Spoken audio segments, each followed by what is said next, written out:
పొద్దున్నే ఈ యొక్క పుట్ట బంగారానికి పోయి ఆ పుట్ట బంగారాన్ని తీసుకొని వచ్చిన తర్వాత దాన్ని శుద్ధి చేసి ఈ యొక్క అగ్నిగుండాలకు ప్రత్యక్షత ఆ యొక్క పుట్ట బంగారంతో దానికి నిర్మాణం చేయడం జరిగింది. మరి ఇప్పుడు ఈ యొక్క అగ్నిగుండాలు అనేది ప్రతి సంవత్సరం జరుగుతాయి కాబట్టి దాన్ని అదేవిధంగా ఇప్పుడే అగ్ని ప్రతిష్ఠ చేయడం జరిగింది.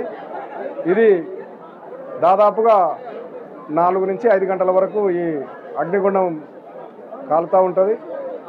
తదుపరి మరి దీన్ని ఆ యొక్క లింగబసవేశ్వర స్వామిని